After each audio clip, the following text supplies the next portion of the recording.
que me enviou. Eu não tenho que me preocupar com o que dizer ou o que fazer, porque aquele que me enviou me dirigirá. Eu estou contente em estar aonde quer que ele deseje, sabendo que ele vai comigo. Eu serei grata na medida em que eu permitir que ele me ensine a curar.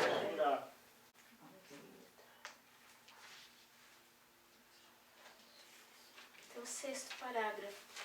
Caminho para corrigir distorções é retirar a fé que depositas nelas e investi-la somente no que é verdadeiro. Não podes fazer com que a inverdade seja verdadeira. Se estás disposto a aceitar o que é verdadeiro em tudo que percebes, deixas que isso seja verdadeiro para ti. A verdade vence todo erro, e aqueles que vivem no erro e no vazio jamais podem achar consolação duradoura. Se percebes verdadeiramente, estás cancelando percepções equivocadas em ti mesmo e nos outros simultaneamente. Porque os vês tais como são, tu lhes ofereces a tua aceitação da sua verdade, de forma que possam aceitá-la para si próprios. Essa é a cura que o milagre induz. Interessante aqui que o caminho para corrigir distorções é retirar a fé que depositas nelas e investi-la somente no que é verdadeiro. Então, o que nós devemos é nos esforçar para fazer, colocar a nossa fé só no que é verdadeiro. Na semana passada, a respeito até do parágrafo anterior, só para relembrarmos e fortalecer o que é essa percepção distorcida, né, é que nós percebemos de forma distorcida praticamente tudo que percebemos a partir do nosso próprio corpo e dos corpos que percebemos. Então, aí, por exemplo, nós acreditamos que a vida é o corpo. Então, quando alguém está em perigo, o corpo está em perigo, a gente diz que vai fazer de tudo para salvar a vida, né? Como se o corpo fosse a vida, como se ele significasse a vida. Então esse é um exemplo da nossa percepção distorcida, porque a vida não é o corpo. A vida está na mente, não está no corpo. A mente anima o corpo. Por isso que nós aprendemos na escola que tem corpos animados e inanimados. Mas tudo são corpos, mesmo o meu, que é um corpo animado. Essa percepção de que o corpo é a vida, ou de que o corpo, salvando o corpo, nós vamos salvar a vida, é uma distorção da nossa maneira de perceber. A vida está salva. A vida é eterna. Não há o que fazer para salvar a vida. De fato, então, nós podemos querer salvar o corpo. Mas o corpo ele vai ser salvo por um tempo, depois nós teremos que salvá-lo de novo, depois nós teremos que salvá-lo de novo. E ele é muito teimoso. Ele não quer ser salvo. Então a gente faz um esforço muito grande para salvar o corpo e vai chegar uma hora que simplesmente ele vai deixar de estar aí. Vai voltar ao pó, que é a sua origem, né, e é o seu destino. E a nossa mente volta à vida, que é a nossa origem e é o nosso destino. Então, para sairmos dessa percepção distorcida, a exemplo da ideia de como percebemos distorcidamente o corpo, né? E como percebemos de forma distorcida o que é vida, né? Nós temos que começar então a praticar somente o que é verdadeiro.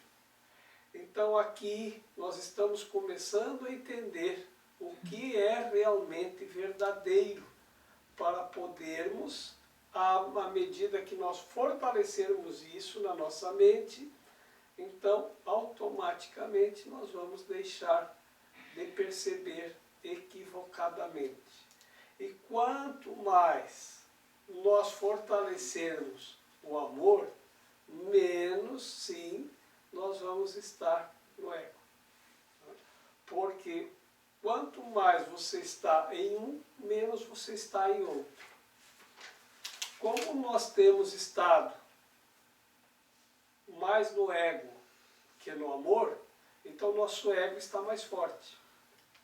Então é essa mudança que nós temos que fazer. Essa é a evolução. Evoluir em direção a fortalecer mais o amor. Se nós conseguirmos perceber a outra pessoa não como um corpo, mas como uma vida, como uma mente viva, desassociando a percepção do corpo, que é o que prende os nossos 5 sentidos, é perceber o corpo da outra pessoa, né? Aí nós passamos a percebê-la como um corpo, né? Se nós deixarmos de ver a outra pessoa como um corpo e começarmos a perceber o que é verdadeiro, e verdadeiro é a vida, se nós começarmos a perceber como uma mente viva, então nós estaremos fortalecendo a vida em nós, ao invés de fortalecermos a ideia distorcida de que nós somos um corpo. E isso é a cura que o milagre induz. E assim nós estaremos então desfazendo isso em nós e simultaneamente na outra pessoa. E o maior conflito que as pessoas têm é com o corpo, né? Porque há uma inaceitação do corpo, porque poucas pessoas, eu acredito, que aceitem realmente o corpo que tem. Então, o meu corpo é porque meu corpo é magro, porque é gordo, porque é alto, porque é baixo, porque o cabelo é assim, porque o nariz é daquele jeito. Não tem ninguém que aceite totalmente o corpo. E isto é um conflito, porque nós queremos aceitar o corpo como sendo nós mesmos, porque o ego nos induz a acreditar que nós somos o corpo. E aí que gera o conflito. Porque a gente não quer aceitar que a gente é esse corpo, e nem deve. O corpo é um instrumento de aprendizado, apenas isso. E nós paramos de ver o corpo como um instrumento de aprendizado e começamos a vê-lo como se ele fosse a vida. Ah, então vamos salvar a vida da pessoa. Mas salvar a vida não é isso. Por isso que em algum momento esse livro diz, alguns curaram os corpos. Mas poucos são aqueles que verdadeiramente ressuscitam os mortos. Porque aquele que pensa que é o corpo é o símbolo da morte. Porque o corpo vai morrer. Então se você acredita que é um corpo, você acredita na morte. E é isso que é ressuscitar o morto. Então não é, curar o corpo. O que nós temos que tentar fazer é ressuscitar os mortos. E o que é ressuscitar os mortos? Ressuscitar os mortos é fazer a vida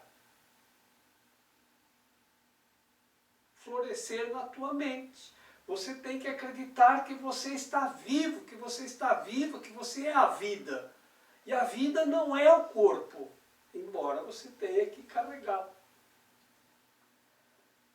Você tem que levar esse corpo daqui para lá, de lá para cá, né? Nós é que carregamos o corpo, não é ele que nos leva.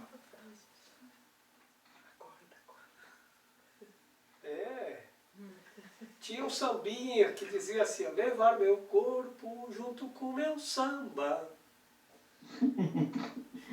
Lembram desse sambinha? E o meu anel de bamba entrego a quem mereça usar. Eu já sabia, levar meu corpo. Então é isso que nós fazemos. E nós achamos que o corpo é que leva a gente. Não, nós é que levamos o corpo. Então, nós somos a vida. E não o corpo. Essa é a percepção distorcida. Então nós vamos treinar. Essa semana, então, nós vamos exercitar, olhar para todas as pessoas como mente viva, vida, e não como corpo.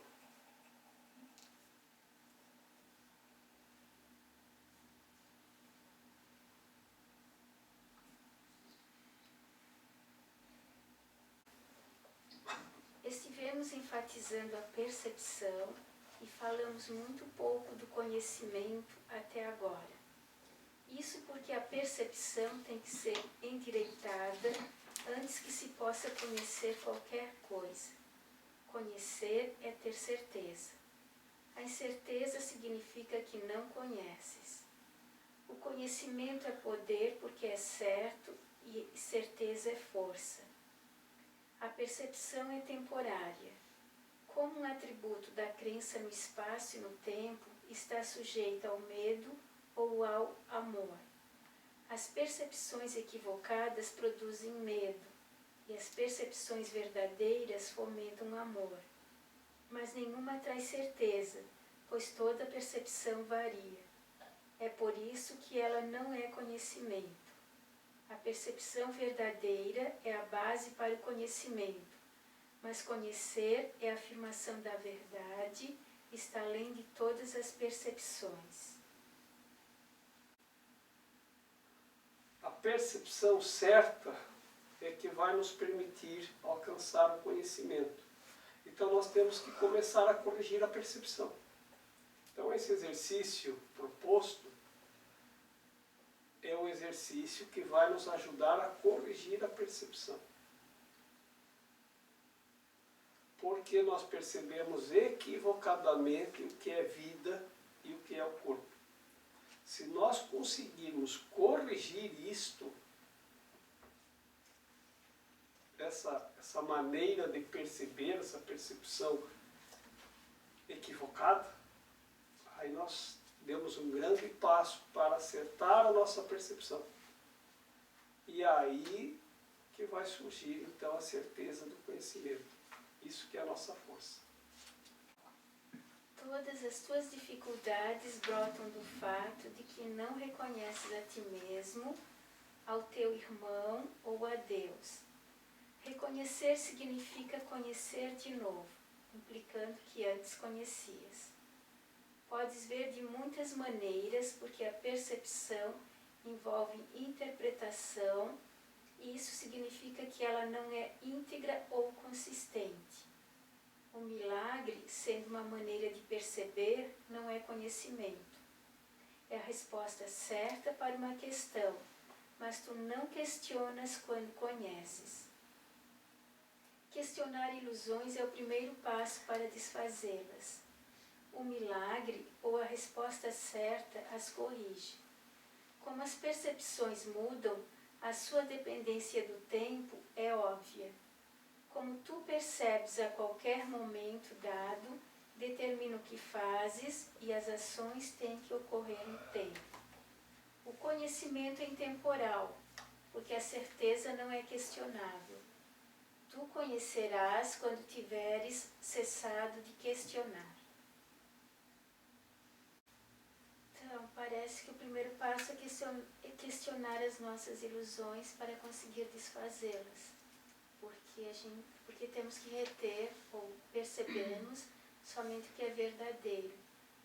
E se um dia chegarmos ao conhecimento, aí não precisamos mais questionar. Então é assim, conhecimento é aquilo que a gente não conhece ainda. E não conhece nem o que pode ser isso. O que a gente entende até aqui? A percepção. Então é o que a gente percebe com os 5 sentidos. Então, como nossa percepção está distorcida, então nós percebemos os corpos. Não é que não possamos percebê-los, mas a distorção é que eu percebo o corpo como sendo a vida. Então, quando eu pergunto, você conhece o Antônio? O Antônio, sim, eu conheço, aquele rapaz alto, loiro, olho azul, que tem um carro branco. Isso é o Antônio. Então, o que é o Antônio? O corpo alto com o olho azul que tem um carro branco. Isso é o Antônio. Isso é conhecer a pessoa? Não é. Isso é como percebemos a pessoa. Como percebemos a pessoa e percebemos o que ela tem, o que ela agrega a seu corpo. Então, o que ela tem associado ao seu corpo? Um carro branco. Então, o Antônio é alto, loiro, olho azul, carro branco. Isso é a descrição do Antônio. Agora, conhecer o Antônio, a gente não conhece. Então, essa é a diferença entre o que nós percebemos e aquilo que nós deveríamos perceber. Então, nós deveríamos perceber o Antônio como vida, mente, como espírito. Nós deveríamos perceber a vida e o Espírito Santo no Antônio, e não o corpo. Aí nós teríamos certeza, mas ainda não é o conhecimento. Porque o conhecimento, ele não pode ser parcial. A percepção é, porque nós vemos tudo em partes. Mas o conhecimento, ele é pleno, total, absoluto. Então, não vai ficar nada de fora. Então você conhece tudo sobre tudo. Você conhece, não tem mistérios. Não tem nada que você não saiba. Não tem nada que você não compreenda. Não tem nada que você não possa fazer. Tudo, tudo, tudo, tudo, tudo. Que hoje para nós nem conseguimos imaginar. O inimaginável passa a ser normal. Por quê? Porque quando a gente tem um mistério e se desfaz aquele mistério, aquilo passa a ser natural. Então, quando nós tivermos o conhecimento, nós vamos deixar de perceber os corpos? Não. Só que nós vamos percebê-los como eles realmente são. Qual a função real do corpo? Então nós vamos perceber o corpo como instrumento de aprendizado. Vamos perceber a mente como aprendiz. E isso vai ser natural. Apenas o que realmente é. Sem distorções. Então nada, nada, nada, nada vai ser misterioso ou vai ser uma coisa que a gente não saiba.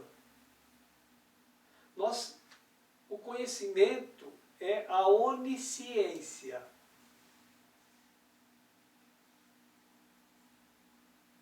A onipresença.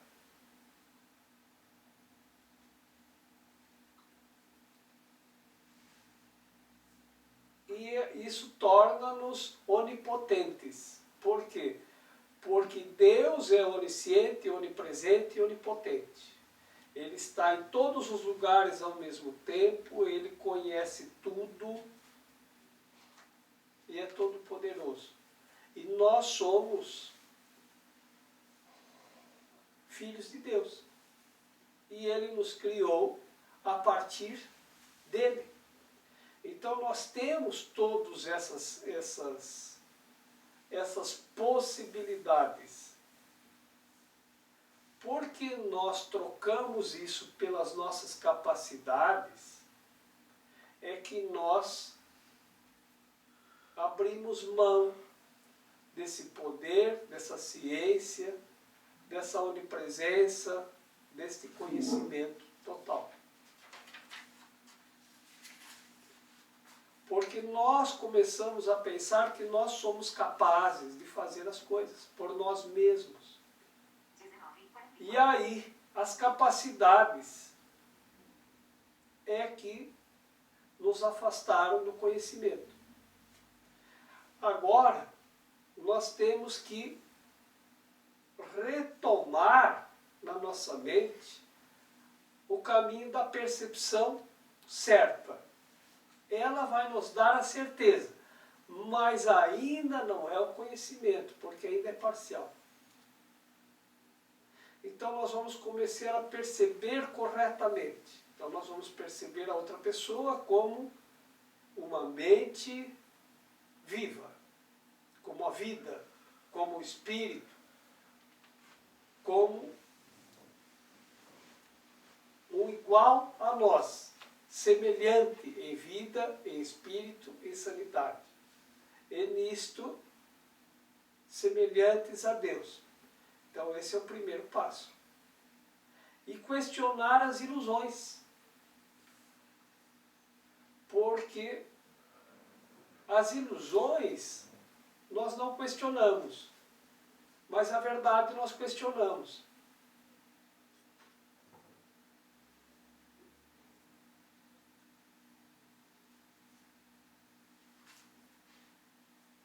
As coisas passageiras, transitórias do mundo a gente não questiona. A gente não fica questionando o corpo, mas a gente questiona o espírito, questiona a alma, questiona a sanidade, questiona Deus, mas não questionamos o corpo. Não questionamos todas as ilusões a que nós aceitamos que são parceiras do nosso corpo, né? Que nos levam a acreditar em tantas ilusões. Então, quando nós pararmos de questionar, é porque nós alcançamos o conhecimento. Quando alcançarmos o conhecimento, é porque paramos de questionar. Então, esse é o caminho. É começar a olhar para a pessoa como uma mente sã. E não mais como um corpo.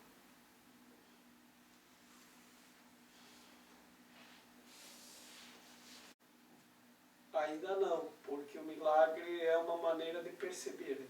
Corrigir a percepção. Corrigir a percepção. Como é uma correção da percepção, ela ainda é uma maneira de perceber. Você vai perceber corretamente. Então, ainda não é o conhecimento, porque ainda é uma maneira de perceber. Então, a percepção é uma coisa, o conhecimento é outra. A nossa percepção é limitada demais. Ela é limitada ao que está muito próximo de nós. Ao tato, aquilo que praticamente é tangível, que está ao alcance de nossas mãos, de nossa visão, de nossa audição, do nosso tato, do paladar e do olfato. Isso é a percepção. E ela, nós já ouvimos falar isso de outra maneira, né? Porque a percepção percebe o que aparenta ser. E a gente já ouviu dizer que as aparências enganam, né? Então a gente está sempre enganado. Porque é só isso que nós percebemos a aparência. E aí a gente se engana sempre, sempre, sempre, sempre, sempre.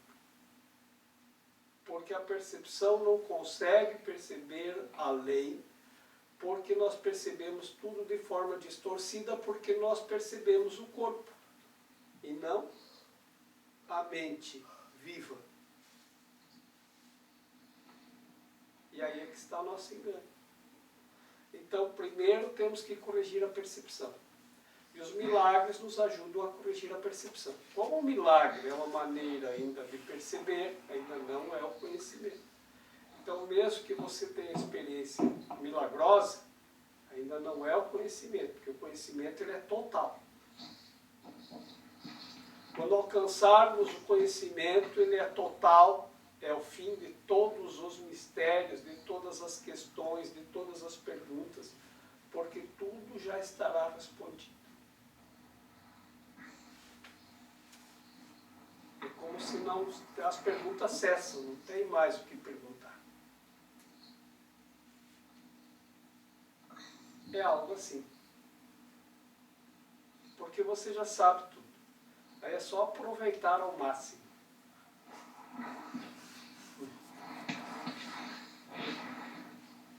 Simples assim. Simples assim.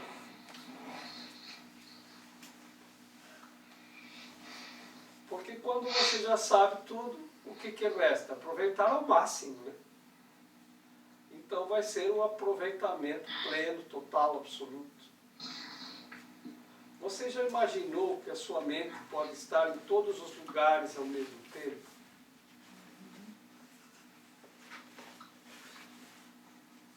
Outro dia eu coloquei aqui, vejam como tudo ajuda a gente para ter a compreensão. Por quê? Porque o físico é um instrumento de aprendizado, para nós aprendermos. Então, este livro, ele é um instrumento de aprendizado. Ele serve para nós aprendermos. Quando nós tivermos aprendido, não vamos mais precisar deste livro. Assim como o livro de matemática, lá do primeiro ano da escola, também foi para nós um instrumento de aprendizado. Assim que nós aprendemos, não precisamos mais do livro. Então, tudo que nós estamos fazendo aqui é para auxiliar o nosso aprendizado. Então, por exemplo, nós falamos hoje da onipresença, da onisciência, da onipotência, que isso está associado à ideia de conhecimento, porque conhece tudo e está em tudo e em todos os lugares ao mesmo tempo, e por isso conhece tudo e por isso é onipresente, é onisciente, é onipotente, que pode tudo. Muito bem. Então, a Cecília, por exemplo, ela está aqui conosco, não está? Sim. Está na casa dela. Então, ela está em dois lugares ao mesmo tempo. Isso serve para nós aceitarmos a ideia, ainda que numa parcela muito pequenininha, a ideia da onipresença. Que eu posso estar em dois lugares ao mesmo tempo. Se eu posso estar em dois lugares ao mesmo tempo, posso estar em milhares de lugares ao mesmo tempo. Eu posso estar em todos os lugares ao mesmo tempo. E nós ainda precisamos do Skype para fazer isso. Mas uma vez que nós aprendemos que isso é possível, esses instrumentos tecnológicos vão ser inúteis. Assim como é inútil para mim hoje o primeiro livro de matemática do primeiro ano de escola. Porque eu não preciso mais dele, eu já sei a matemática.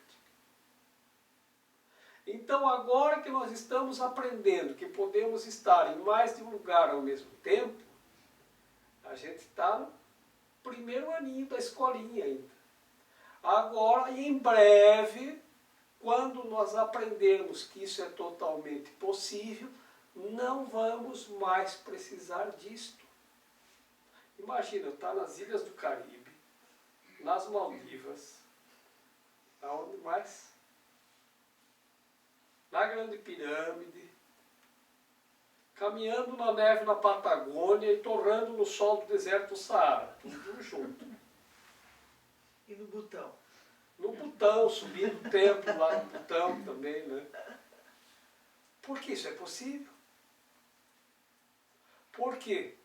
Porque tem um dos nossos princípios de milagres que diz que o milagre não tem milagre maior e nem menor. Nós é que damos medida e damos limites. Então, se esse milagre da presença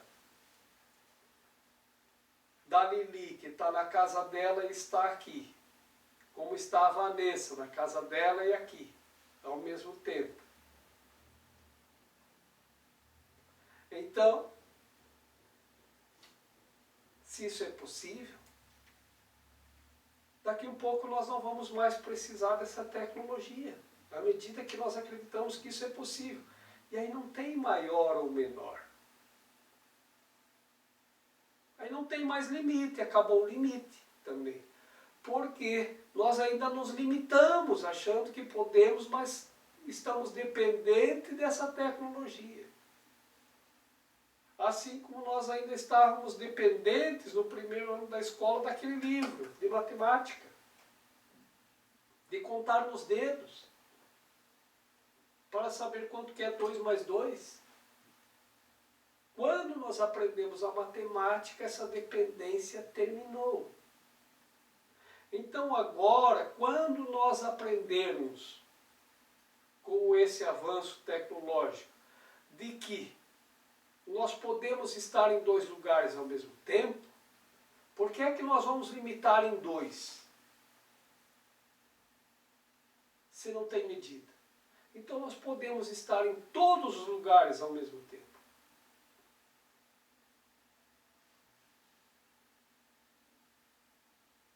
E sem nenhum equipamento físico. Porque o físico que ainda nos limita, porque nós acreditamos que nós estamos limitados ao corpo e às percepções. E aí o conhecimento é algo assim, você conhece tudo o que está acontecendo em todo o universo ao mesmo tempo. Por isso a ideia da onipresença de Deus, que Deus está em todos os lugares ao mesmo tempo e que Ele sabe tudo, que é a onisciência. E uma pessoa que está em todos os lugares ao mesmo tempo e sabe tudo é onipotente, né? Esse é o nosso poder. E deste poder é que nós abdicamos. É como aquela história da fadinha, que quando queria uma coisa, ele fazia assim, plim, e aí estava ali. Aí tudo que ela queria, plim, estava ali. Não tinha limites. Aí ela caiu e bateu a cabeça. Ela esqueceu como é que fazia isso. Aí agora, quando ela quer uma coisa, o que ela tem que fazer? Quando ela quer uma laranja, o que ela tem que fazer? Tem que ir comprar na feira, que nem nós fazemos. Porque esquecemos do nosso poder. Então essas historinhas da fada com a varinha mágica, faz plim e a coisa está ali, é para nos lembrar desse nosso poder, que isso é o conhecimento pleno, é tudo. E é para aí que nós temos que voltar, para essa ideia. Mas para isso nós temos que começar a corrigir a nossa percepção. Veja Vejam como foi importante a gente fazer a jornada de volta até esse capítulo 3, né, que estamos. Por quê? Porque nós tínhamos nesse momento que fazer essa revisão para fortalecer essa ideia, para depois dar continuidade lá na frente na jornada de volta. Estava faltando isso, estava difícil de entender as colocações lá. Então, agora que nós estamos compreendendo o que nós temos que fazer, porque estamos revendo e revisando, então nós vamos fazer o exercício. Deixar de perceber corpos como se eles fossem a pessoa, como se eles fossem a vida. Você vai ver os corpos, mas não vai mais percebê-los como sendo a vida, mas sim a mente que está viva e aonde a vida é eterna e para sempre, como sempre foi e sempre será. Aí pronto, começa a corrigir a percepção. E quando você consegue corrigir a tua percepção, você corrige a do outro também. Isso é um milagre. E daí a pessoa está com a percepção toda equivocada. Ai, porque não sei o quê. Ai, porque a vida está difícil. Você vai lá e põe a mão na cabeça dela e estende a tua compreensão. E ela corrige a percepção equivocada dela. Meu, agora me dei conta que eu sou vida, que eu sou mente, que eu não sou um corpo. Então, é isso que ele diz. Você corrige simultaneamente a tua mente e a mente da outra pessoa. E isso é um milagre. Ele corrige a percepção. Por isso que ainda é uma correção da percepção. Por isso que ainda não é o conhecimento.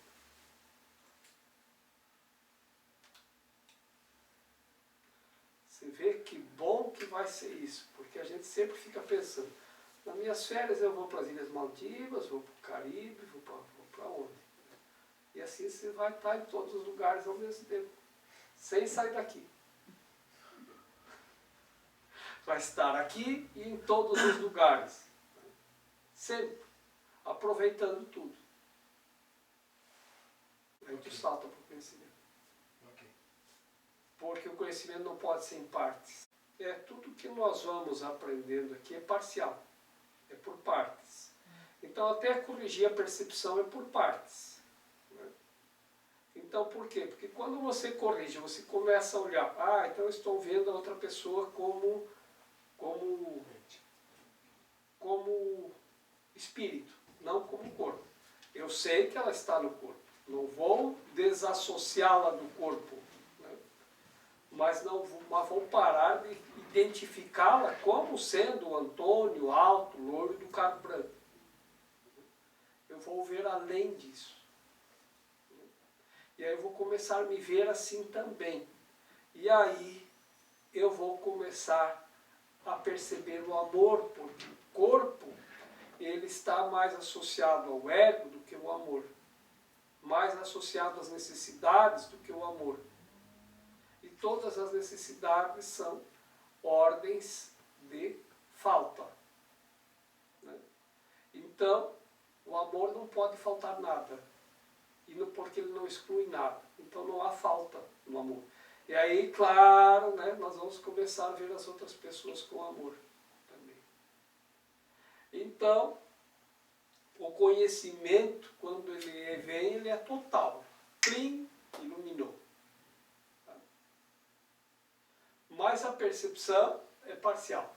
Você vai galgando degrau a degrau. Você vai voltando, voltando, voltando, voltando. Quando chega, chegou.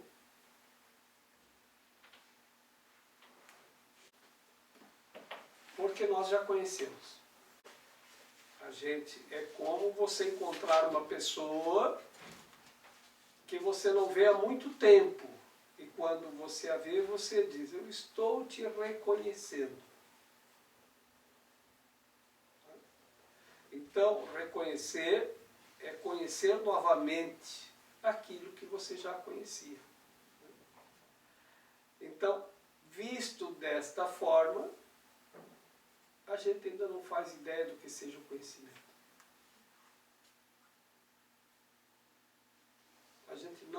A nossa mente, tão limitada que está ao corpo e à percepção dos corpos, nós não conseguimos fazer ideia do que seja. Então, o que podemos fazer? Motivar-nos uns aos outros para ver se alguém consegue. Né? E quando ele conseguir, quando alguém de nós conseguir, né, aí a gente pergunta, e aí, que tal?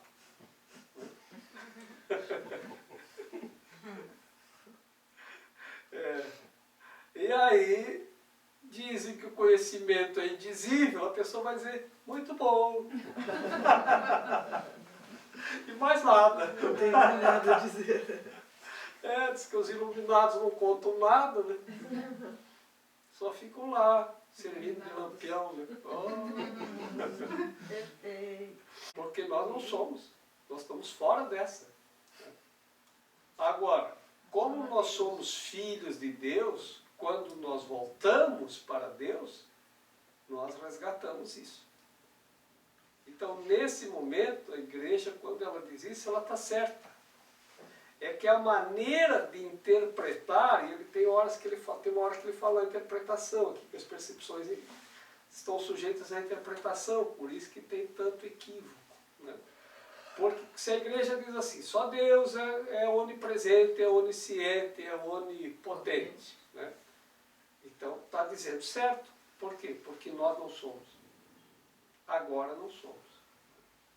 Agora, ele não diz, e você está condenado a ser nada presente, nada ciente, nada potente. Não está escrito isso. Né?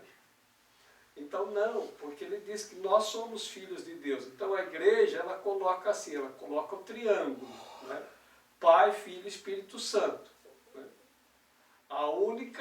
É a única coisa que visto e separado é uma unidade. Porque são um só. Então, e diz, você é o filho. Ela não diz que você não é. Diz que você é o filho. Né? E o filho pródigo, que pulou fora do triângulo. Mas quando voltar, como a unidade é uma só, então você será uno com o Pai e com o Espírito Santo, porque você é o filho. E aí você tem todos os atributos divinos, a onipresença, a onisciência, né? E a onipotência. Então, as coisas são que como a gente interpreta com a nossa percepção. Por isso, quando ele fala da nossa percepção distorcida, fala disso também. Por quê? Porque começa assim, nós não compreendemos as palavras. E nós temos trabalhado com isso aqui. Né? A gente entende, a gente conhece o significado da palavra ou conhece só a palavra? Se você não conhece o significado da palavra, você ouve e não sabe o que está ouvindo, aí você interpreta de qualquer jeito. E quando você fala, não sabe o que está dizendo. Então a pessoa também, como não sabe, não conhece a palavra, mas não o significado, então isso se perde, vira uma grande confusão, por isso que ninguém se entende, porque todos os símbolos estão sujeitos à interpretação. E como a nossa percepção é distorcida, interpreta de forma distorcida, e palavras são símbolos, tanto faz elas em letras como verbalizadas. Quando você diz uma palavra, você está verbalizando símbolos. Porque você lembra das letras que compõem a palavra e fala aquilo. Então, na verdade, você está apenas citando símbolos. Se você não conhece o significado, você não sabe o que está falando. E não sabe o que está ouvindo. Então, cada um interpreta do jeito que quer. E essa variação da interpretação é que forma essa grande confusão mundial. Né? Já não bastasse termos idiomas diferentes, dentro do mesmo idioma nós não conhecemos o significado das palavras. A maioria das palavras, nós estamos na América Latina. Né? Isso significa que os nossos idiomas têm origem no latim. Quando eu era criança, que eu tinha 2 ou 3 anos, a missa da Igreja Católica era rezada em latim. Aí o povo começou a criticar, porque o padre fica rezando em latim, ninguém entende nada. Eu lembro que falava isso o tempo todo. Aí mudaram, tá bom, vamos falar em português. Aí o padre rezava a missa de frente para o altar. Isso. Aí o pessoal dizia, porque ele fica de costas para a gente. Aí mudaram, mas isso de novo. Então agora o padre tem que ficar de costas para o altar. Uhum. Não era melhor ele ficar de frente para o altar, como todos nós? Sim. Não é? Então, e por que em latim? Porque as palavras em latim, elas conservam o significado. Porque a gente conhece a palavra alma, mas não conhece o significado. Então, quando fala alma, ninguém sabe o que é. Aí vai lá buscar o significado. Ânima. E aí tem lá, homini anima mundi. Que significa o quê? A alma do homem é que anima o mundo. E a alma é a ânima, que anima os corpos. Então, aí nós vamos começar a entender do que estamos falando. E teve um deputado federal que fez um projeto lá no Congresso, isso faz alguns anos. E no projeto dele estava voltar a ensinar latim nas escolas. E aquilo virou motivo de chacota. Tá? Até eu vi isso depois, eu acho que não sei se foi no Fantástico, uma vez que passou os projetos mais estapafúrdios que os deputados apresentavam no Congresso. E esse ganhou o prêmio. Tá? Imagina voltar a ensinar latim nas escolas. Olha, quando eu ouvi isso, eu disse, seria ótimo. Mas a nossa percepção distorcida não admite, porque acha que é um absurdo ensinar latim. Agora, as pessoas sabem o que estão dizendo, o que estão falando, não sabem. Por quê? Porque o latim, o meu irmão estudava latim na escola. Quando era criança, ensinava latim. Pois então, o latim está o significado das palavras. E ali você pega as palavras que são palavras compostas e aí você entende as coisas. Ninguém sabe o que é o universo. É uma palavra composta, universo, que significa versão única. Então tem origem no latim. Então quem aprendeu o latim consegue ter uma ideia do significado das palavras. Quem não aprendeu, quando não entende uma palavra, vai buscar a origem. Mas da onde que tiraram esse significado para esta palavra? Tem que ter um significado. Tem que ter um porquê. Por que é que esta palavra é dita e escrita desse jeito? Para significar tal coisa. Em que base isso está? Tem que ter um fundamento. E aí nós vamos começar a entender melhor as coisas. E essa é a dificuldade da distorção da nossa percepção e dos símbolos. E aí está tudo um pouco distorcido, ou muito distorcido. E é que nós temos que começar a corrigir. Porque as coisas não estão erradas. A nossa percepção é que está errada. Então, por isso, Deus é onipotente, onipresente e onisciente. Você não é. Está certo? Só que nós vimos isso como uma distinção. Você é nada, Deus é tudo. Né? Mas é nós que percebemos assim. Por quê? Porque ele diz, você é o filho. E quando você vai na missa da Igreja Católica, ele sempre diz, na união do Pai, do Filho e do Espírito Santo. E se refere a nós. Que ele diz, nós somos irmãos em Cristo, na unidade do Pai, do Filho e do Espírito Santo. E Deus é onipotente, é onipresente e onisciente. Se nós vemos essa coisa agora assim, não está perfeito? Tem erro aí? Não tem. Está perfeitamente certo. Por quê? Porque nós só somos irmãos em Cristo e em Cristo somos na unidade do Pai, do Filho e do Espírito Santo. Fora do Cristo, a gente não é irmão, a gente é inimigo. É um querendo levar vantagem sobre o outro.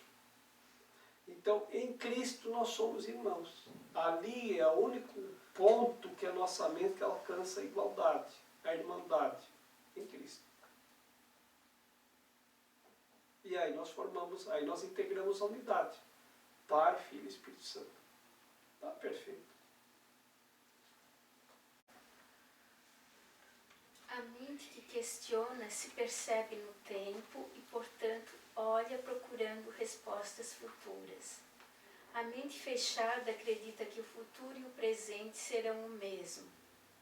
Isso estabelece um estado aparentemente estável, que é usualmente uma tentativa de contrapor-se a um medo subreptício de que o futuro venha a ser pior do que o presente. Esse medo inibe inteiramente a tendência a questionar. Mas nossa, vou dormir. Vai dormir. Ah, vai dormir! Boa noite! Mas nossa, São duas situações que a gente não quer. Nenhuma nem outra. Então ele dá. Tem dois tipos de mente. Aqui questiona e busca respostas futuras. E aqui não quer saber do futuro, não questiona e não quer saber do futuro, com medo que o futuro possa ser pior. Que é a mente fechada. A visão verdadeira é a percepção natural da vista espiritual, mas ainda é uma correção ao invés de um fato. A vista espiritual é simbólica e, portanto, não é um instrumento para o conhecimento. Contudo, é um meio de percepção certa que traz ao domínio próprio do milagre. Uma visão de verdade seria mais um milagre do que uma revelação. O fato de que a percepção esteja envolvida nisso, de qualquer maneira, remove a experiência da esfera do conhecimento. É por isso que as visões, por mais santas que sejam, não duram. Ele está querendo que a gente compreenda, tá, a diferença entre percepção e a esfera do conhecimento. Então, antes nós trabalhamos com a ideia de que o milagre ainda é uma correção da percepção, e estando no nível da percepção não é o conhecimento. E agora ele diz assim, que mesmo uma visão, por mais santa que seja, ainda também está no nível da percepção, por isso que não dura. Então, por exemplo, o conhecimento, ele é eterno, é sempre. E uma visão da Nossa Senhora de Lourdes é aquele momento, ela não dura. Então, por mais santa que seja, ainda está no nível da percepção, ainda não alcança a esfera do conhecimento. Então, essa nossa santinha está ali ainda não? Tá. Tá ali, ela não vai durar muito também não. Eu até já acho que ela está durando demais. Hein? Logo, A lâmpada vai queimar. essa lâmpada aí está passando já do limite. Todas as outras queimaram, menos essa. Já troquei todas as outras. E em seguida está queimando lâmpada aí, né, Raquel? Que a gente está trocando. E aquela ali ainda não queimou. O eletricista veio aqui, acho que faz quase um ano atrás, ele disse, olha, essa lâmpada aqui já passou da validade há muito tempo. Não sei como é que ela ainda está aí, né? Então, mas uma hora ela vai deixar de estar. Então, todas as visões, por mais santas que sejam, elas ainda não são o conhecimento. Então, antes falou do milagre e agora falou da visão. Então, A visão verdadeira é a percepção natural da vista espiritual, mas ainda é uma correção em vez de um fato. A vista espiritual é simbólica e, portanto, não é um instrumento para o conhecimento. Contudo, é um meio de percepção certa, que a traz ao domínio próprio do milagre. Uma visão de Deus seria mais um milagre do que uma revelação. O fato de a percepção estar envolvida nisso, de qualquer maneira, remove a experiência da esfera do conhecimento.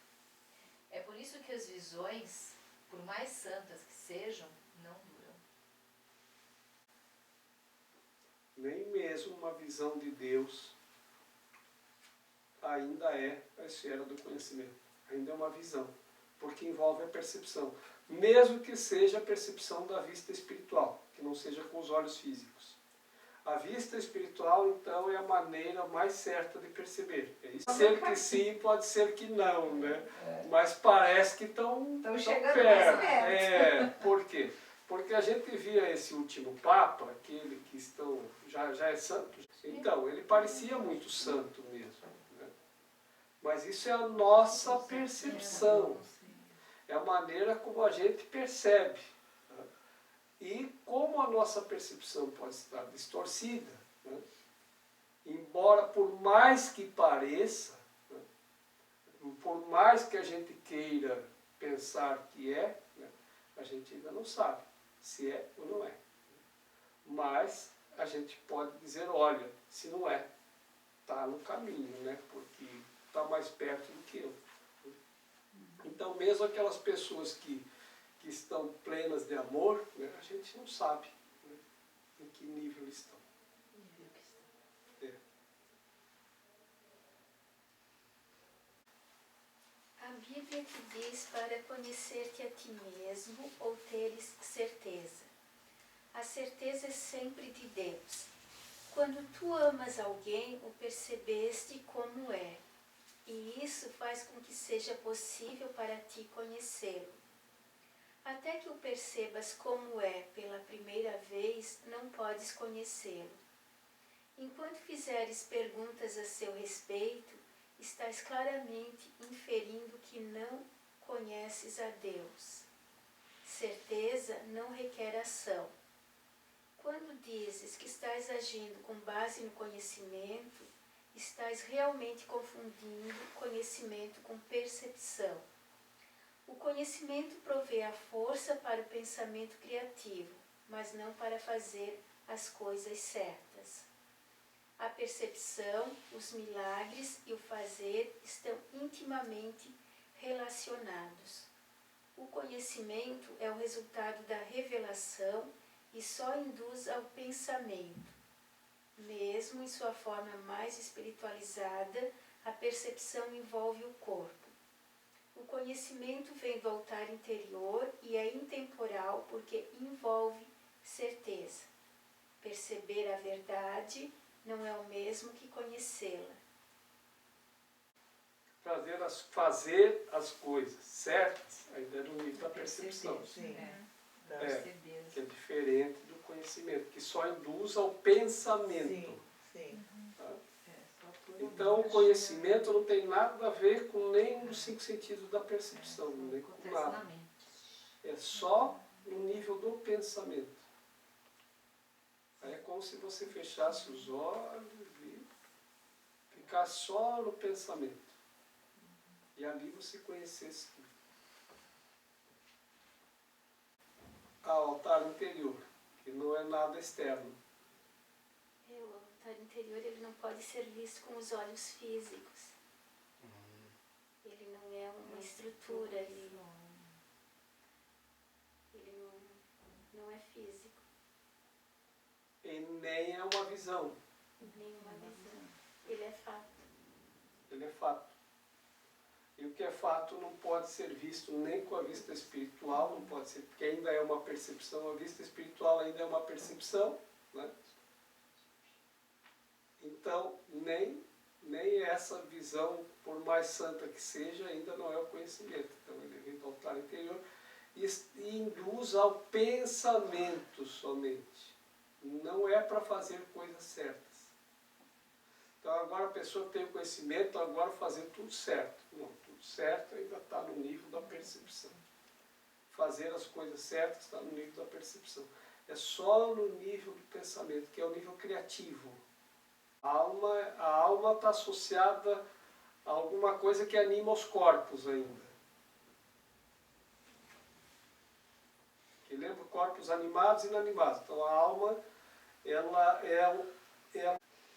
às vezes é confundida com a mente, né? Que é a tua força interior. Mas não é o altar interior. É a tua energia, a tua força, é o teu ki, o teu ti. Isso é a alma, que dá ânimo, é a força que você externa, que você vai externalizar. Mas não é o altar interior, ainda não é a alma, acho que transcende. É o outro nível, o nível só do pensamento. Que ele nem coloca a mente aqui, coloca o pensamento. Nada físico, não tem, você não sente energia, assim, não tem nada, porque sentir ainda é uma percepção física, sentir energia, vibração, ainda é físico, ainda está no nível da percepção, daquilo que você percebe. Então, de fato, eu acho que ele está tendo muita dificuldade para explicar para a gente o que é o conhecimento. Então ele está começando a dizer o que não é. Isso não é, isso não é. Isso também não é, né? Porque se o conhecimento é uma coisa que não se consegue transmitir com palavras, né? Então como é que eu vou dizer para você o que é o conhecimento? Então vou começar a dizer, olha, por mais santa que seja a visão, ainda não é o conhecimento. Por mais que você tenha uma visão da verdade, uma visão de Deus, ainda não é o conhecimento, porque ainda envolve a percepção. A vista física é o modo mais correto de perceber, mas ainda envolve a percepção, então também não é. A vista espiritual, né? Então também ainda não é. E aí diz que induz que vem do altar interior e induz ao pensamento criativo, é isso? Então é só no nível do pensamento que vai induzir. Não é algo para fazer as coisas certas. Acesso é iluminação, quer dizer, é o que traduz a mente iluminada, é aquela que tem acesso a todo conhecimento, né? É o mesmo que santidade. Santidade. É, porque ele sempre usou santos, os santos, aqueles que curaram totalmente a mente. Que a gente vem trazendo uma palavra emprestada do Oriente, que é iluminação, que é a mesma coisa que santidade. E aí, é nesse nível aí, sim. Agora, eu não sei ainda o que é, mas eu quero isso.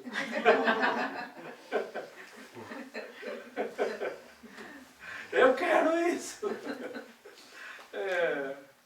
Já estou querendo, né? Então é por aí. Por quê? Não é poder. Porque o que a gente pode fazer é motivar. O que ele pode fazer é motivar a gente a querer. É isso que eu quero. Agora eu descobri o que eu realmente quero. É isso. É por aí. Então, gente, diante de tudo que nós já vivemos até aqui,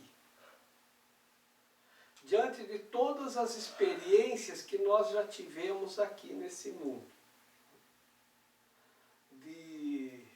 diante de tudo que nós já vimos com a vista física, de tudo que ouvimos, de tudo que falamos, de tudo que pensamos, né?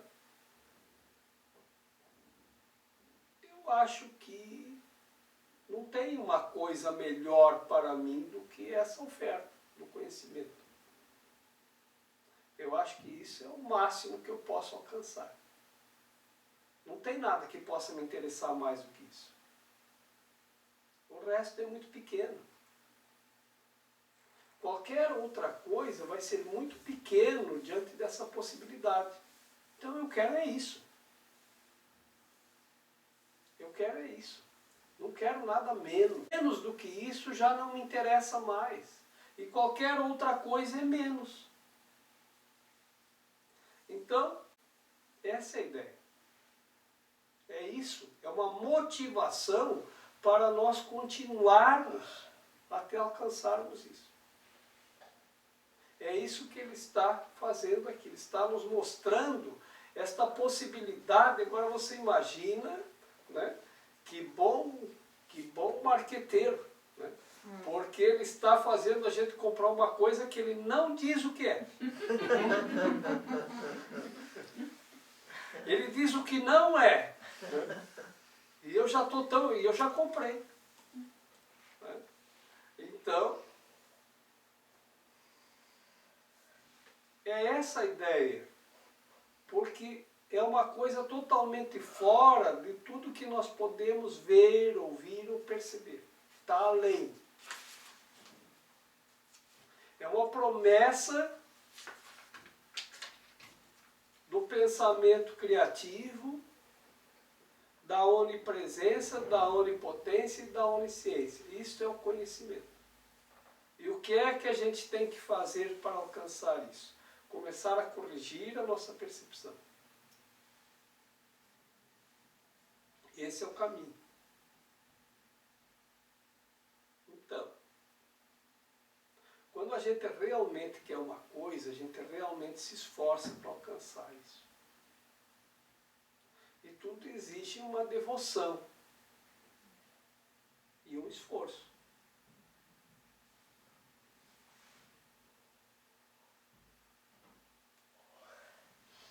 Eu nunca vi nada escrito da maneira como esse livro está escrito. Eu nunca vi nada escrito dessa forma. Nada, nada, nada, nada. E se você observar, esse livro ele repete a mesma coisa. Milhares de vezes, de milhares de formas diferentes. E ele vai construindo uma espiral ascendente que vai levando a nossa mente para compreensões cada vez mais elevadas. Isso não pode ser. Uma mente qualquer não escreve isso. Eu acredito que esse é o livro do conhecimento.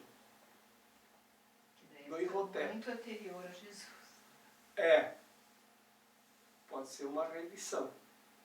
Porque da forma como eu compreendi isso, porque a Ellen, vocês lembram, ela teve uma visão de um livro de capa azul que estava dentro de uma arca onde estava escrito Asclépios. Asclépios é o nome que os gregos deram ao Imhotep, que é o deus da cura. E Imhotep é atribuído que escreveu o livro do conhecimento. E esse livro era um livro que estava guardado dentro de uma arca, e era o livro mais sagrado que tinha no Egito, e que estava guardado num templo em Rabá. Quando o rei Davi estava em guerra com o Egito, os soldados dele ocuparam Rabá. E aí o sacerdote do rei Davi disse, traz esse livro para cá, cara, que esse livro é tudo. E aí eles trouxeram o livro. Mas ele era considerado tão sagrado que ninguém poderia nem sequer tocar na arca. E aí, que era para manter para ninguém ir lá pegar o livro e detonar com ele, né? Para manter assim, não era para qualquer um mexer no livro, para não estragá-lo, para conservá-lo. Por isso que tinha esse mito, que ninguém poderia nem sequer tocar na arca onde ele estava guardado, tão sagrado que ele era. Bom, a última notícia que eu tive dele é de ter chegado até as mãos do rei Davi. Eu não sei se o rei Davi leu esse livro, mas o Salomão, que é filho de Davi, deve ter lido. Porque se a gente for estudar Salomão, é o cara que entendeu esse livro. O Salomão foi o cara que aprendeu a não julgar. Ele não julgava nada. E ele era o cara que todo mundo levava suas questões lá para ele julgar. E ele resolvia tudo sem julgamento algum.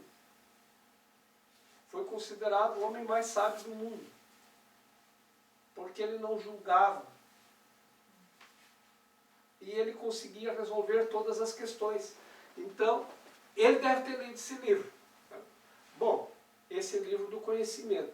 Eu acredito que a mente que reeditou esse livro possa ter sido... Porque quando dizem que perguntaram, mas quem está falando? Né? E foi dito, isso é a coisa que menos importa, mas é Jesus. Né? Porque a mente, quando chega no nível de unidade, ela é una. Então não importa se é Jesus, se é Imhotep, se é quem quer que seja. Né? É alguém nessa unidade que conseguiu contatar essas pessoas que se disponibilizaram a isso, que estavam com a mente disposta ao milagre e que escreveram. Agora, do nosso nível aqui, dificilmente alguém ia conseguir escrever isso. Dificilmente. Uma curiosidade é que um dia eu estava chegando aqui na livraria e tinha dois homens olhando para a vitrine. E um, nesse exato momento, apontou para o livro e disse, olha, esse livro ali, Um Curso em Milagres, você deveria ler. Essa é a obra mais perfeita que eu conheço. Eu li ele 3 vezes, ainda não entendi para que serve. Mas é o livro mais perfeito, a obra mais perfeita que eu conheço. É também, eu concordo com ele. Só que eu já estou entendendo para que serve. E ele leu 3 vezes e não entendeu. Por quê? Porque tem uma coisa esse livro também, né? Que tem assim, onde 2 ou mais. Então, por isso que esse livro não dá para ler sozinho, porque a pessoa não consegue alcançar a compreensão. Ele leu 3 vezes sozinho. Não consegue entender. Difícil quem consegue entender. Por quê? Porque quando... o próprio livro, em algum momento, em algum lugar está escrito que a nossa luz ainda é tão tênue, né, que pegar esse livro para ler ele sozinho, você consegue ler, mas você não consegue assimilar a compreensão. Por quê? Porque é a mesma coisa que com uma luz tão tênue, você vai ler um livro com as letras muito pequenas, a uma luz tênue de uma velhinha que está quase, né, no fim. Então você vai fazer muito esforço para compreender uma coisa e não vai. Agora, quando junta mais mentes, nós potencializamos a luz. E é aí que nós podemos alcançar a compreensão e a assimilação. Mas com certeza é uma obra-prima, é um trabalho fantástico. Por isso que eu da minha convicção esse é o livro. E nesse aspecto, é o livro que hoje eu acho que mais está sendo vendido no mundo todo, é esse. Em todos os idiomas em que ele é traduzido, acho que no Brasil não tem nenhum livro que venda mais do que esse livro. Nossa, Não tem. muito. Vende. Muita gente compra, mas pouca gente, porque as pessoas querem estudar sozinhas, querem ler o livro sozinhas. E aí não conseguem. E é difícil o grupo de curso em milagres se manter. Olha, eu já vi muitos grupos, muitas pessoas começarem grupos, mas não mantém. Não mantém. Porque para manter um grupo com esse livro, para começar, ele é bem difícil. As pessoas têm muita dificuldade para assimilar. Então a pessoa começa um grupo, mas se a pessoa não tiver muita Persistência, né? persistência e capacidade de interpretar, não consegue. Não consegue ir adiante. Não vai. Aí, você vê que a gente está há quantos anos aqui? Mais de 20 já com esse livro, né? Acho que uns 20. A gente está persistente. Então eu estou aqui só para ser verdadeiramente útil. Eu estou aqui para representar aquele que me enviou. Eu tenho que me preocupar com o que dizer ou o que fazer, porque aquele que me enviou me dirigirá. Eu estou contente em estar aonde quer que ele deseje, sabendo que ele vai comigo. Eu serei curada na medida em que eu pedir, que ele me ensine a curar.